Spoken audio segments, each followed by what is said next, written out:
Hey everyone, and thanks for jumping back into the Cryptoverse. Today, we're going to talk about Ethereum, dubious speculation. If you guys like the content, make sure you subscribe to the channel, give the video a thumbs up, and also check out Into the Cryptoverse Premium at intothecryptoverse.com. You're probably wondering why Ethereum is not following Bitcoin right now. Of course, if you watch this channel for the last few years, you will of course know that we have entered into a new phase of the market cycle, which is the same phase we went into in mid 2019, just before the Fed cut rates. And essentially what is happening, and we've talked about this relentlessly for the last several years, is that ETH Bitcoin will break down below support, just like it always has. And again, if you're not familiar with this view, the general idea is that you have a high and a lower high. And in between those two highs, you set a low that eventually breaks, right? You set a low that eventually breaks. And you can see this same pattern play out. And now this is the third time it has played out. This was a high and a high. You set the low, and then eventually it breaks, just like it eventually broke there. And just like this high to this low to this high eventually broke here. So this is good because it means essentially that everything we've been talking about for a long time as it relates to ETH Bitcoin and ETH USD is seemingly on track, in fact. Because this is a level for ETH Bitcoin that many people did not think we would see. How many, of course, did you hear say that it was going to bottom at the spot ETF, or that ETH Bitcoin was going to bottom on the day of the Bitcoin halving? And what we said here was no. That stuff's a great narrative. I mean, it's an excellent narrative to assume that that is what happens because it's an event. But as we've said, we know from the last cycle, and just going based off historical monetary policy going back thousands of years, that as you go into tighter and tighter monetary policy conditions, higher risk assets like ETH will bleed to lower risk assets like Bitcoin. This is not new, right? And so we saw that last cycle, ETH Bitcoin did not bottom until after the Fed cut rates. Additionally, ETH did not bottom until after the Fed went from QT to QE. It actually bottomed right around that time, that pivot from QT to QE. And so neither of those things have even happened yet. And so what you're seeing is ETH finally break down against Bitcoin. Now, that doesn't mean there weren't a lot of people that tried to hold it up, right? There were. And I even said in some of the last videos on Ethereum that we would likely see this last bounce before the capitulation even occurred, in line with these peaks here into that third lower high. Same thing once again, right? And you go down into a lower high. Now, it's honestly really frustrating because, I outlined this pattern half a year ago and a lot of people didn't believe it. And here we are, and the people that didn't believe it are now just calling the bottom once again.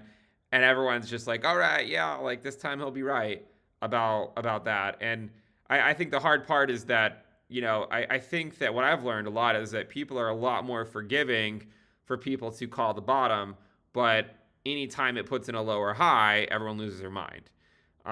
But this does go to show you that this time is in fact not different, right? I mean, it is playing out in a very similar fashion as it played out in the last couple of cycles.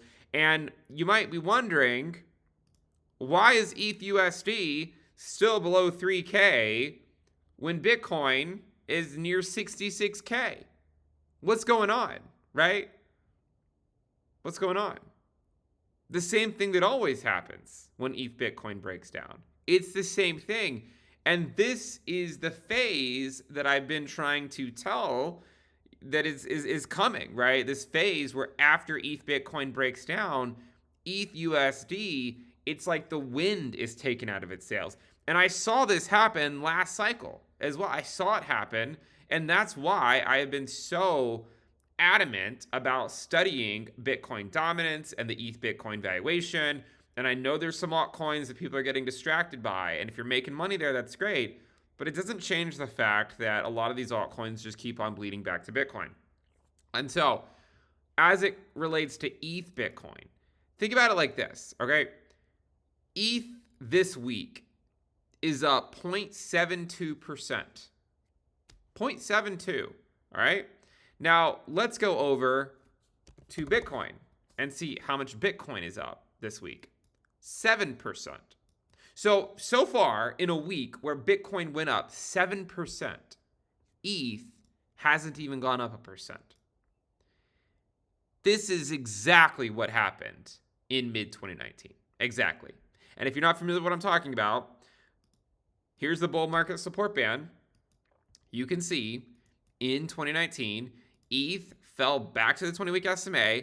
The first weekly close below the 20-week SMA, the next week by ETH USD was in fact a green week. But it held resistance with some wicks above it.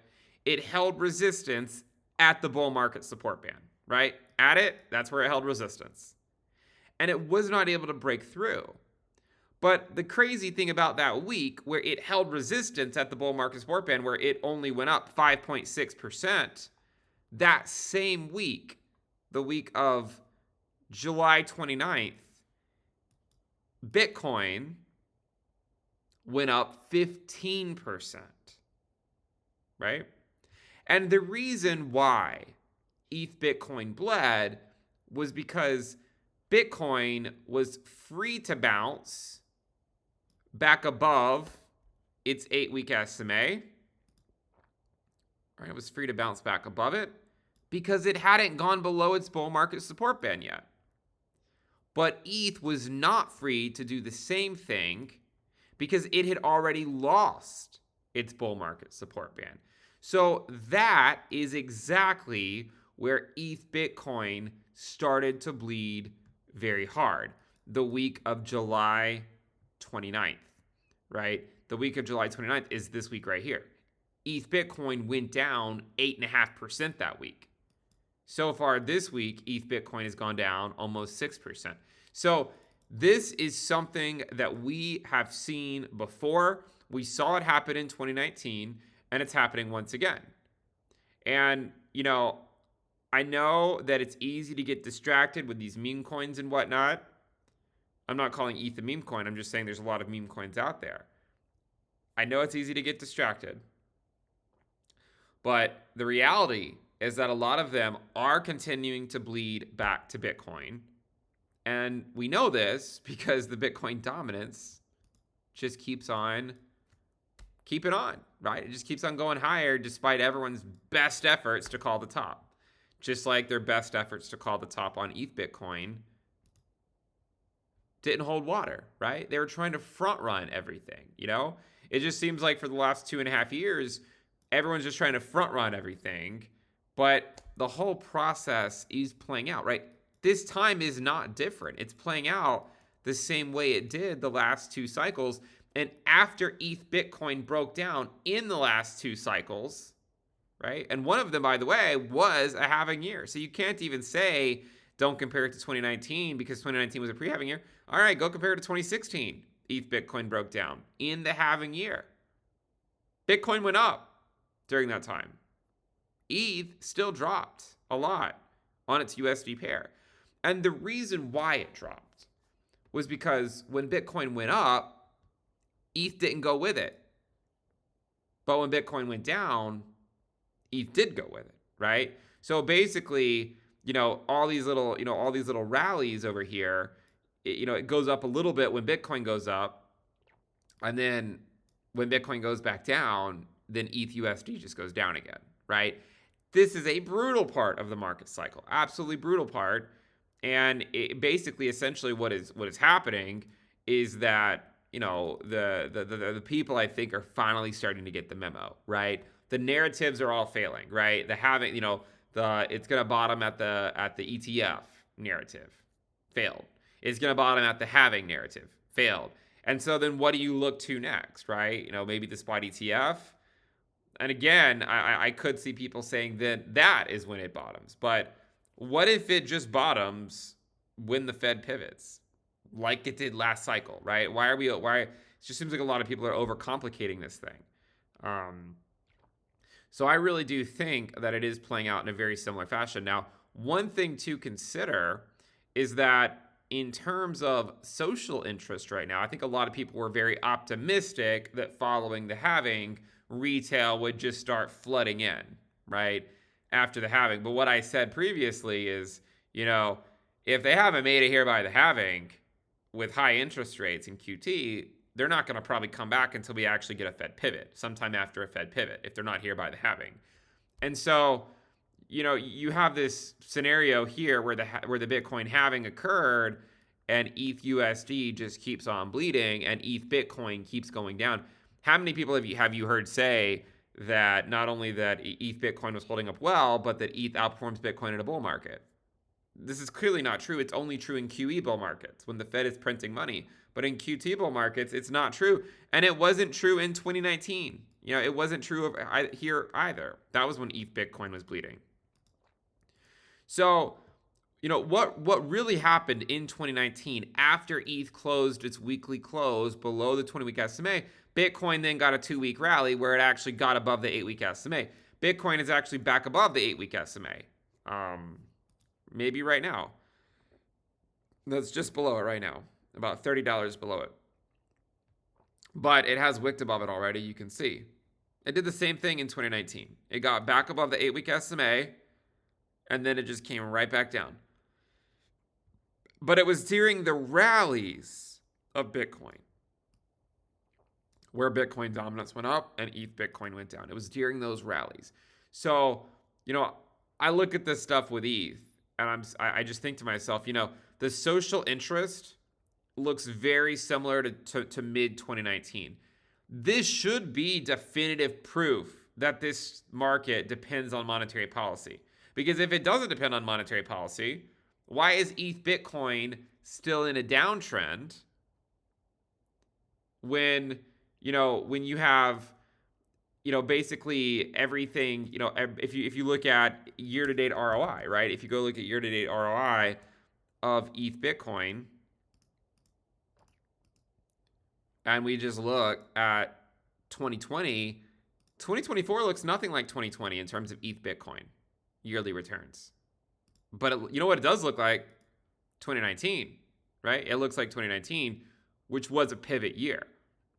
So this should be proof that monetary policy plays a big role.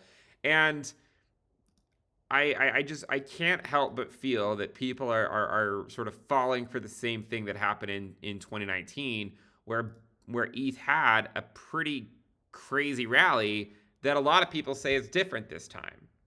But if you think about it, it's not really that different. In fact, the rallies in terms of percentage gain are about the same. This rally over here was about a 350% rally, right? This rally here, about a 350% rally. I mean, it looks like it's identical, basically, about a 353% rally. So how can we say it's different, right? It looks different because it's closer to the highs than it was over here, but it was still the same percent change. And this top here occurred when ETH Bitcoin broke down, right? I mean, you guys, ETH Bitcoin broke down right here. That's what marked ETH USD top. Same thing, right? You can see if you take this top and go down, that is where ETH Bitcoin durably broke down. It did sort of break down before it, but it was just, like short-term moves below it, just like there were some short-term moves below it over here. But once it durably broke down in March, that's what marks the ETH USD top, right? It's pretty clear. I mean, it really is. It's the same thing. And so I think we are now in this phase where ETH USD just keeps on bleeding no matter the direction of Bitcoin USD. Now, I mean, if Bitcoin goes up to 67K or something, or even higher, 68 or even higher, right? I'm not saying ETH can't move at all, right? I mean, it can pop back above 3K.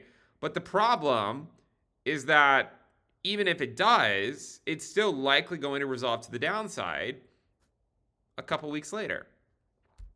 So I think that this is the phase that we're in, right? I really do think it is. And we've been talking about it forever, and now it's playing out, but I still see people, going meme coin crazy. And I'm sitting here scratching my head like, ETH Bitcoin looks like it's capitulating to me. Now, one of the things that I see a lot of people doing is they're trading out their ETH for Bitcoin, but also they're trading out their ETH for some altcoins.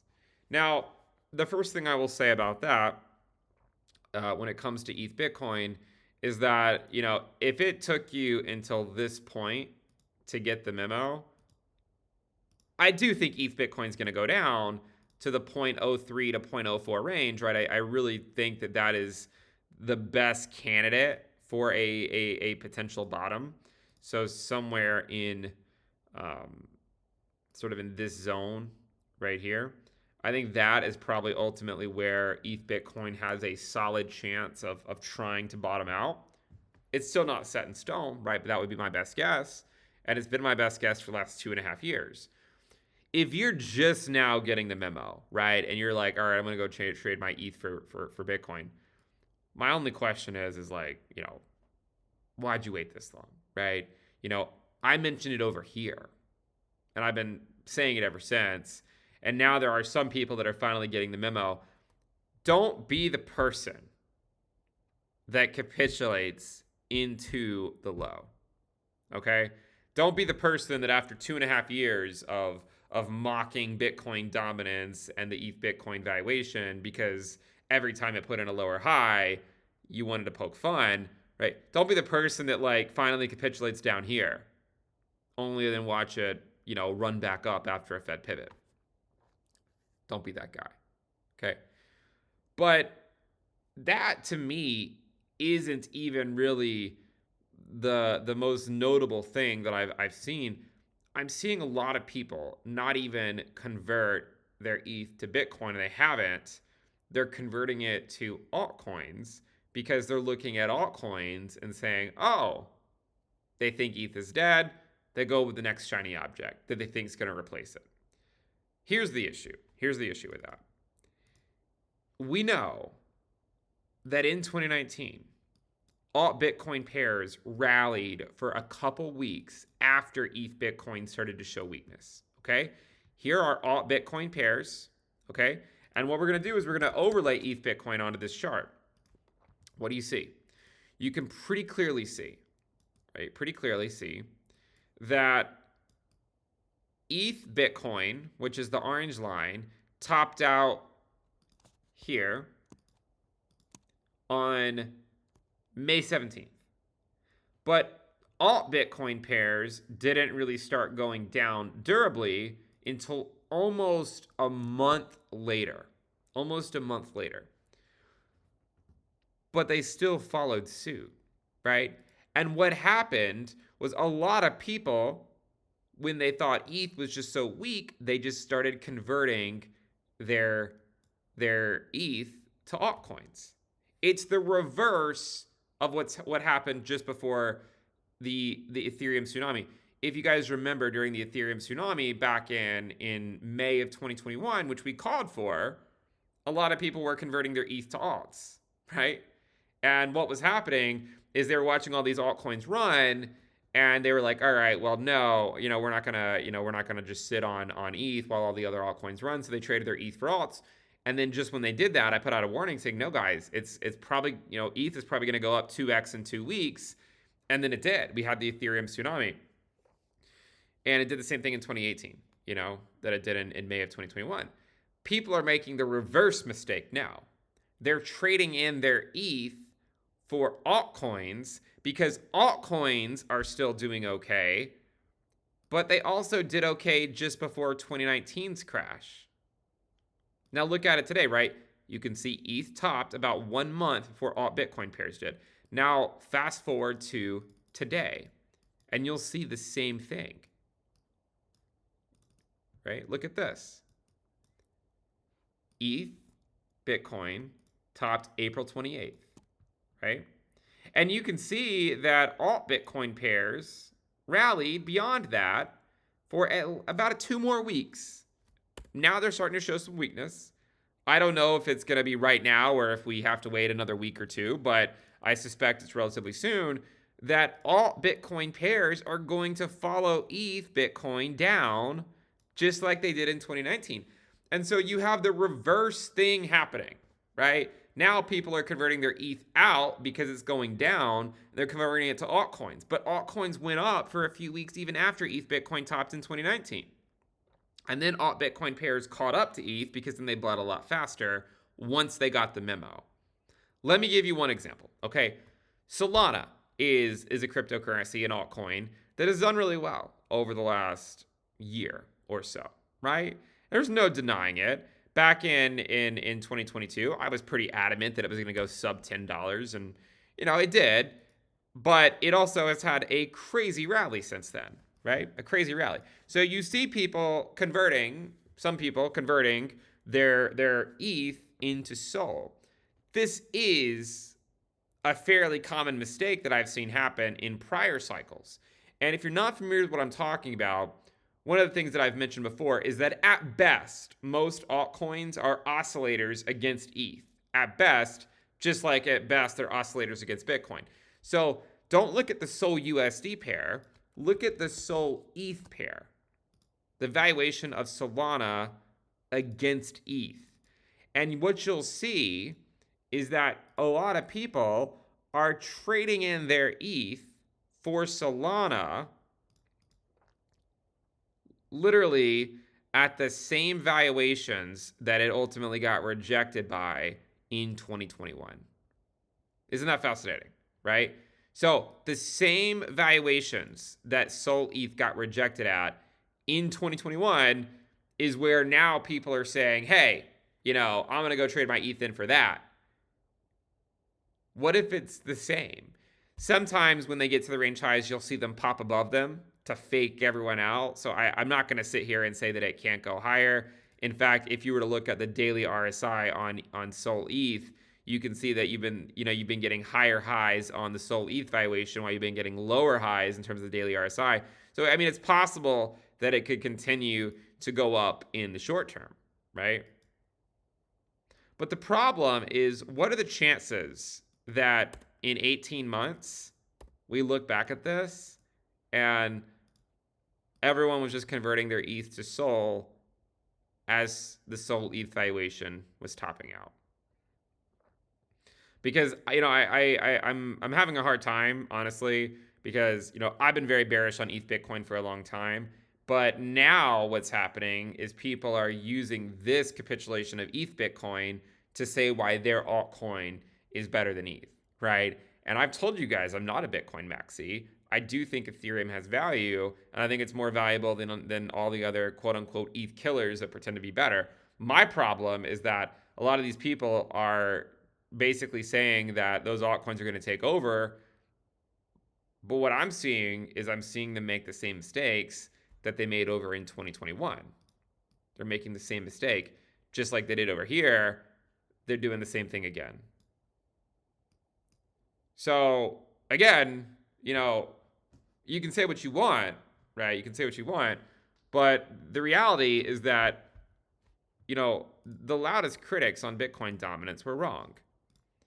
The loudest critics on ETH Bitcoin were wrong, right? It just keeps going down.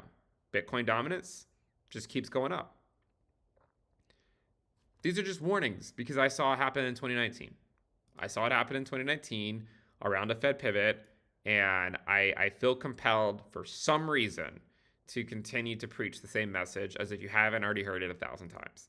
But, when you look at Ethereum and it can't go up when Bitcoin goes up, but it goes down when Bitcoin goes down, that has 2019 written all over it.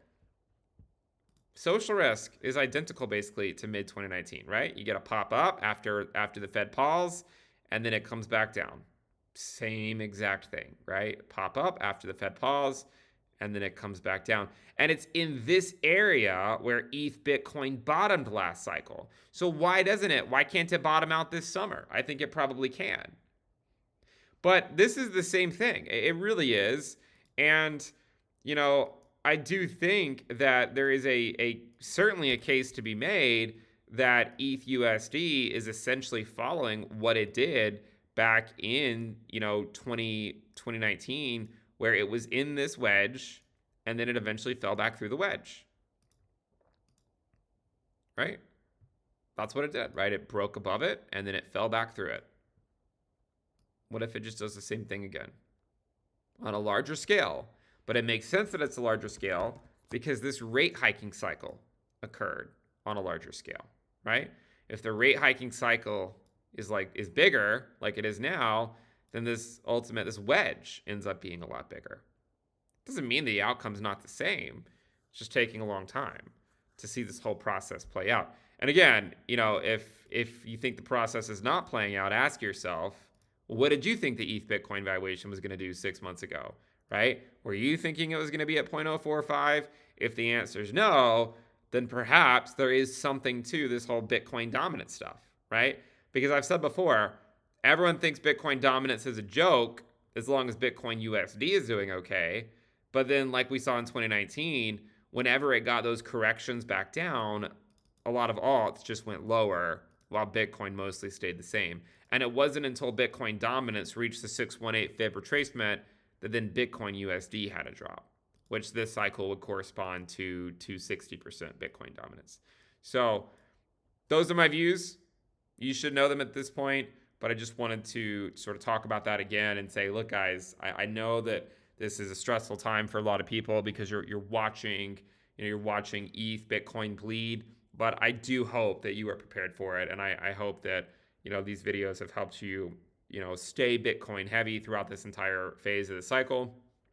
Also recognizing there is downside risk with Bitcoin too, especially if it goes to 60% dominance, but we're not there yet. And so we'll sort of cross that bridge when we get to it. But those are my views. Hopefully they're helpful. If you guys like the content, make sure you subscribe to the channel, give the video a thumbs up. And again, check out Into the Cryptoverse Premium at intothecryptoverse.com. See you guys next time. Bye.